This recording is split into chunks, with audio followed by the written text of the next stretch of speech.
El tema de hoy es una polémica filosófica que se llevó a cabo en Costa Rica a finales de los años 60 y principios de los 70 del siglo XX. Constantino Láscaris y Roberto Murillo contra los antihegelianos.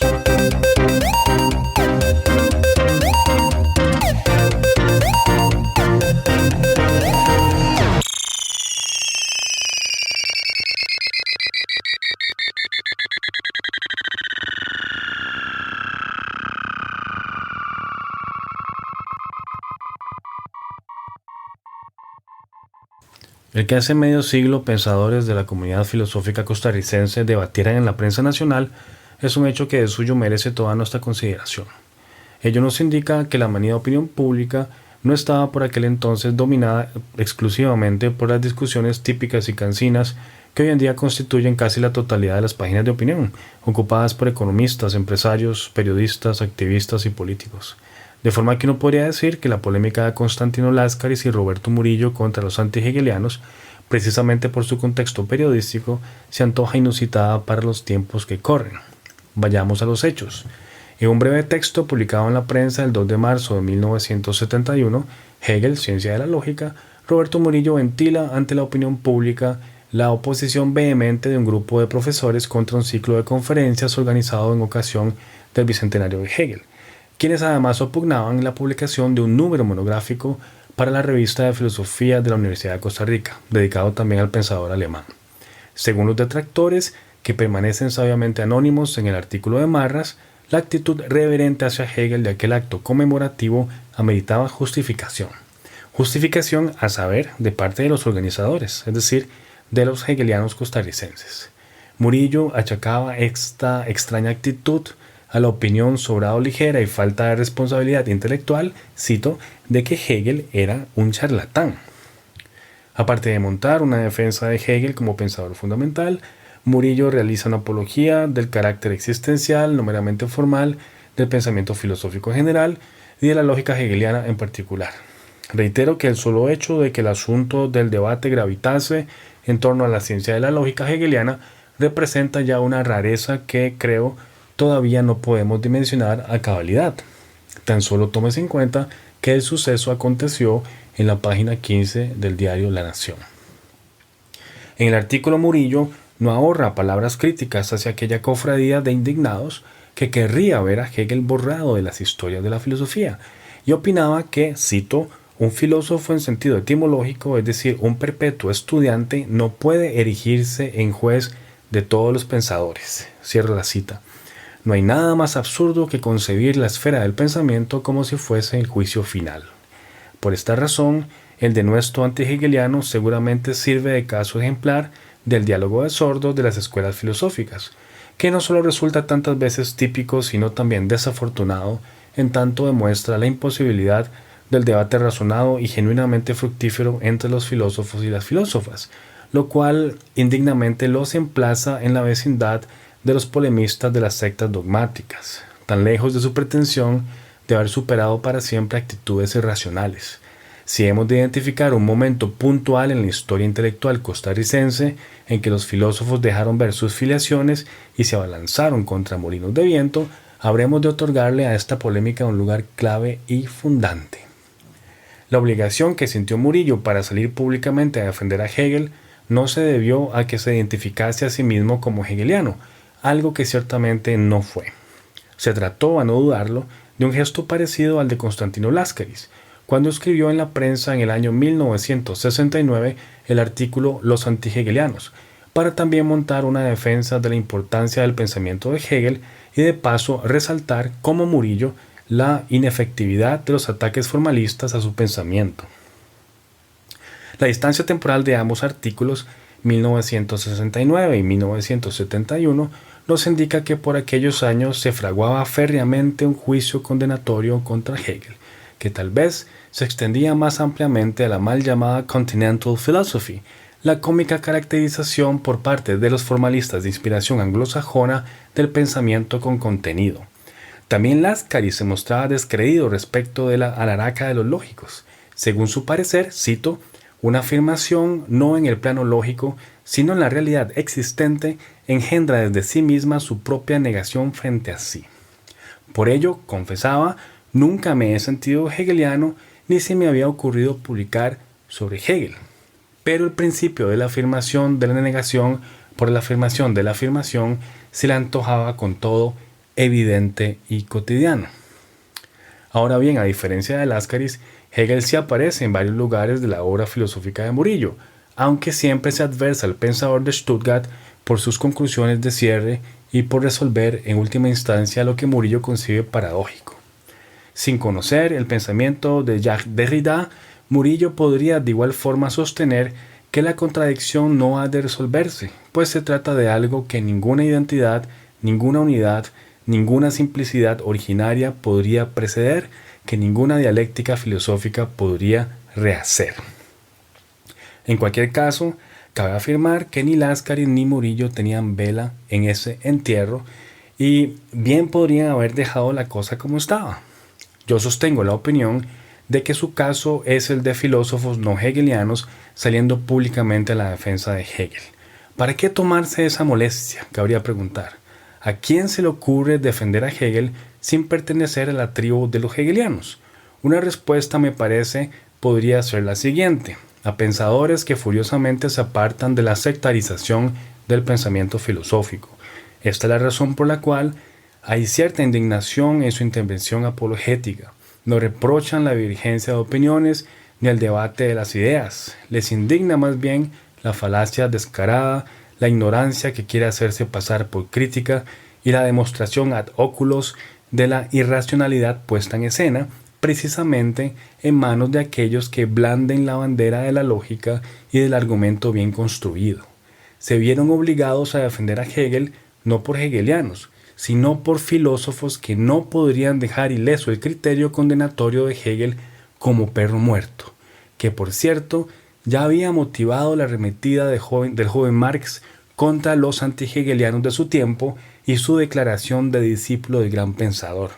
La exigencia de fondo que motivó las protestas públicas de Láscaris y Murillo se pueden resumir en esta fórmula: hay que defender la libertad del pensamiento, lo cual implica a su vez opugnar la sectarización de la filosofía.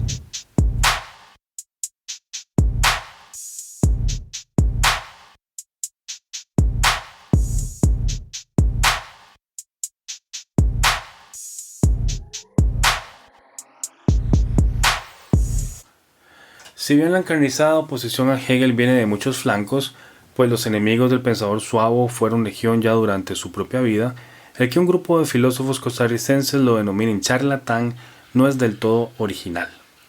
En efecto, se trata de un arraigado prejuicio y, en mi opinión, de una frívola interpretación. Ya Popper había allanado el camino. Cito: «Ni siquiera pienso que Hegel haya sido talentoso. Es un escritor indigerible.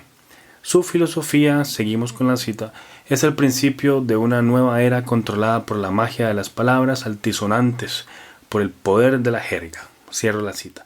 Lo lamentable, según Popper, es que todavía hay personas que creen en la sinceridad de Hegel, o que dudan si su secreto no es más bien profundidad, plenitud de pensamiento en vez de vaciedad. Popper se esfuerza en comprender la inmensa influencia del pensamiento hegeliano en la actualidad, a pesar de su manifiesta oscuridad, y concluye que ello se debe a una extendida concepción de la filosofía que el mismo Hegel ayudó a solidificar para sus propios fines propagandísticos: la idea de que la filosofía debe ser estrictamente oscura y difícil. Los adversarios de Hegel pueden perfectamente hallar una confirmación para su desprecio en el denuesto popperiano, porque basta tomar entre las manos cualquier obra hegeliana para corroborar finalmente la naturaleza ininteligible de su pensamiento. Nosotros mismos podemos poner a prueba el experimento de Popper. Acabo de abrir al azar mi ejemplar de la ciencia de la lógica. Se lee en la página 63 del primer volumen de la lógica objetiva lo siguiente: ser en sí y ser para otro son los momentos o diferencias internas del estar. Son el ser y la nada diferenciados en el estar. Cierro la cita. Que venga por favor algún lógico para que formalice tal galimatías y aporte la evidencia irrefutable que demuestra que la sentencia no dice nada. De cierta forma, muchas obras literarias y poéticas tampoco dicen nada. De repente se acuerda uno de alguna sentencia ininteligible de Finnegan's Wake de James Joyce. ¿O quién puede olvidar el nonsense deliberado del higílico, la lengua inventada por Cortázar en Rayuela? Cito: apenas él le amalaba el noema, a ella se le agolpaba el clémiso y caían hidromurias en salvajes ambonios en sus talos exasperantes. Y mejor ni seguimos. Lo que pasa es que, a diferencia de la literatura, que tiene todo el derecho a la pretensión experimental del nonsense, la filosofía quiere explicar la realidad. La ininteligibilidad deliberada no cabe en la forma de expresión del pensamiento filosófico. Así que uno podría decir, fuera literatos y poetas de la filosofía. Los filósofos harían bien en comprenderse en la vecindad de los científicos y no de los músicos o de los artistas. Por ello hay un asunto de fondo que merece una discusión más incisiva. A diferencia de otros campos del saber, la filosofía es uno de los pocos gremios, quizá el único, donde la definición de qué sea filosofía es uno de los temas de discusión más polémicos y encarnizados. Uno no puede imaginarse disputas de esta índole entre astrofísicos, ni mucho menos entre ingenieros o músicos. Tampoco encuentra uno a un geólogo acusando a un colega de no ser geólogo o de poner en práctica usos oscuros de su ciencia, al punto de llamarlo poeta, literato, teólogo o místico. Cierto es que cualquiera puede decir de un colega que es holgazán o comunista o charlatán o irresponsable. Todas esas cosas las podemos ser todos. Pero poeta o literato, uno pensaría que esas vocaciones requieren de mucho trabajo, de formación y sin duda de talento. En filosofía, sin embargo, llamar a alguien poeta implica una desestimación profesional. No que los filósofos no respetemos a los poetas, por el contrario, pero un poeta no pretende practicar la reflexión filosófica, así como un novelista no se enfrasca en arduas disputas contra Kant y Descartes, al menos no en la forma argumental en que lo hacen los filósofos. Los motes de poeta o literato devienen peyorativos a causa de las connotaciones que se asocian con la obra de un filósofo que se juzga enredada, oscura, abigarrada, metafórica o simplemente ininteligible. El trasfondo de tales injurias es desde luego más amplio. Hay practicantes de la filosofía que desearían exiliarse por propia voluntad de la Facultad de Letras para convertirse en colegas de físicos, matemáticos, biólogos, astrofísicos e informáticos. Otros, sin embargo, se sienten cercanos a las letras y conciben su trabajo como un esfuerzo literario, es decir, como una lucha consagrada a decir lo que quieren decir, muchas veces sin poder decirlo. En este caso, el estilo no es un mero aditamento de segundo orden, sino parte y parcela del contenido de lo dicho o de lo que hay que decir. El filósofo se concibe así como un creador que tiene que encontrar su propia voz y no como un mero redactor de informes de investigación. De una y otra parte, tanto de parte de los filósofos que ponen su mirada en las ciencias, como de los que ven su obra más en la vecindad de los escritores como David Foster Wallace o James Joyce, existe un desdeño mutuo. Y si bien las relaciones personales dentro de la academia suelen ser cordiales, entre los colegas en corrillos son usuales los cotilleos que de una y otra parte lanzan al viento epítetos que descalifican al otro como cientificista o poetizante. Ya que mencioné a David Foster Wallace, el autor de esa monumental Infinite Jest, y al irlandés autor de Ulises, habría que recordar que grandes obras del pensamiento filosófico son tan arduas de conquistar como aquellas novelas, que tienen tanto de majestuoso como de enrevesado. Hegel, Adorno, Heidegger, Derrida, Deleuze y Bataille pertenecen al canon de los creadores de obras prohibitivas para los lectores inexpertos. Su estilo contrasta con el de aquellos guardianes de la claridad que se enfadan con las expresiones torcidas, oscuras, aparentemente enrevesadas, que son caras a los pensadores de estilo. Si algo se puede decir fácilmente, inquieren, ¿a qué obedece la necesidad de ofuscar y eclipsar? La sospecha podría ser fundada. ¿No será que quien ensombrece su forma de escribir ¿Lo hace adrede para ocultar su falta de talento o su indigencia de ideas? ¿O bien, no será acaso que el escritor abigarrado nos está gastando una broma? La discusión de fondo tiene que ver con la adhesión de la filosofía a la ciencia o al arte. Lo ha dicho Peter Strawson.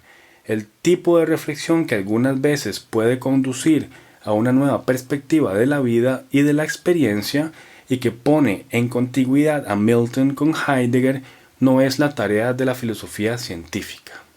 Tan caballero como el que más, el filósofo oxoniense no desdeña el tipo de trabajo intelectual que detectan pensadores como Nietzsche, Heidegger y Sartre, solamente lo emplaza en una dimensión que se le antoja más literaria y artística que propiamente epistemológica. La amabilidad de Strawson no es siempre compartida porque puede levantarse el reclamo de que el filósofo metido al literato desfigura los fines del pensamiento filosófico. Ignoro si en los departamentos de literatura se escucha la opinión de que escritores como Wallace, Joyce, Pynchon o Burroughs no son más que impostores y timadores de la lengua, pero tal cosa puede escucharse en contra de los filósofos pretendidamente literarios. Mi sospecha es que eso no pasa en círculos literarios porque algo de conciencia habrá acerca de la enorme dificultad de la escritura. De la misma forma, ningún músico se atrevería a censurar una obra como mediocre si él mismo no puede interpretarla por su complejidad. A lo sumo dirá que es aburrida o que no le interesa. En eso, tanto literatos como músicos tienen una enorme ventaja sobre los filósofos, porque pueden apreciar la dificultad, la grandeza y al menos el despliegue del talento.